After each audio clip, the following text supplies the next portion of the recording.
विदेश घूम रहे तेजस्वी यादव को कांग्रेस ने झटका दे दिया है। राजनीति भी बड़ी अजीब चीज होती है। बिहार की राजनीति तो और भी गजब है। उसके आगे बढ़े तो आरजेडी और कांग्रेस के बीच का रिश्ता तो उससे भी दो हाथ आगे है। यहाँ प्यार है, इश्क है, धोखा है, फ्रेंडली फाइट है, सब एक साथ है। अब तो एक दूसरे के नेताओं की तोड़फोड़ भी राजद और कांग्रेस के बीच शुरू हो गई है। बिहार विधानसभा चुनाव में करारी पराजय मिलने के बाद नेता प्रतिपक्ष तेजस्वी यादव इन दिनों विदेश घूम रहे हैं। इसी बीच कांग्रेस ने तेजस्वी यादव को एक झटका दे दिया है। हालांकि ये झटका कोई बहुत बड़ा नहीं है, लेकिन राजद और कांग्रेस के बीच चल रहे गठबंधन के लिए यह ठीक खबर नहीं है। कांग्रेस ने राजद के कई नेताओं को अपने पाले में मिला लिया है और उस वक्त मिलाया है जब तेजस्वी यादव की राजनीति में गैर मौजूदगी है।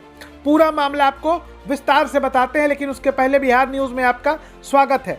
बिहार के पूर्व उप मुख्यमंत्री और नेता प्रतिपक्ष तेजस्वी यादव इन दिनों अपनी पत्नी और बच्चों के साथ छुट्टियां बिताने के लिए विदेश में है।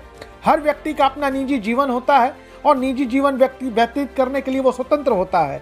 तेजस्वी यादव के विदेश दौरे पर सवाल उठाने वालों को यह जान लेना चाहिए कि विदेश जाना या परिवार के साथ छुट्टियां मनाना कोई गलत बात नहीं है। खैर, बात कर लेते हैं कांग्रेस और राजद की। कांग्रेस ने ऐसा क्या कर दिया जो आरजेडी के साथ उसे नहीं करना चाहिए था? बिहार विधानसभा चुनाव के नतीजों के आने के बाद से ही आरजेडी और कांग्रेस में अनबन देखने सुनने को मिल रही थी। अब जबकि तेजस्वी यादव बिहार में नहीं है या देश के बाहर हैं, तो वैसी स्थिति में राजद के कुछ नेताओं को अपने पाले में तोड़कर कांग्रेस ने मिला लिया है।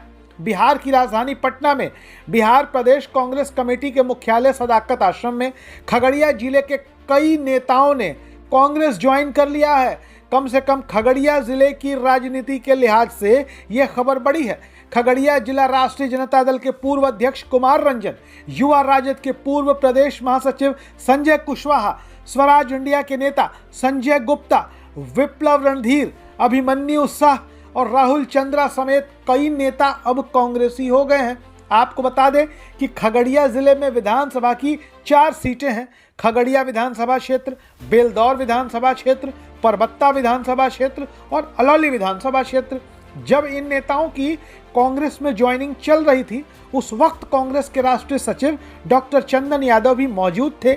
डॉक्टर चंदन यादव विगत विधानसभा चुनाव में खगड़िया विधानसभा क्षेत्र से कांग्रेस के प्रत्याशी भी थे।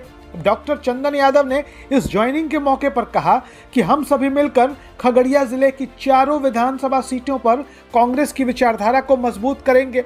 अब सुनने और समझने वाली बात है, डॉक्टर चंदन यादव कांग्रेस के राष्ट्रीय नेता हैं और बिहार से आते हैं।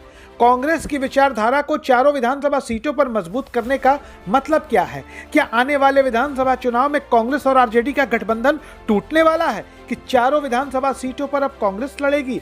और खगड़िया जिले से कांग्रेस ने जो शुरुआत कर दी है, आगे आने वाले समय में इसका असर क्या होगा?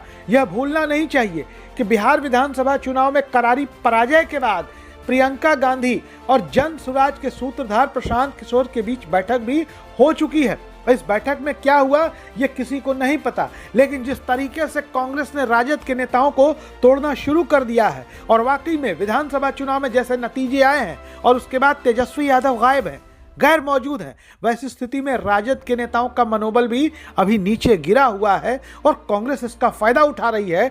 गठबंधन की राजनीति से यह कितना उचित है और कितना अनुचित है, आप अपनी राय कमेंट बॉक्स में जरूर लिखें।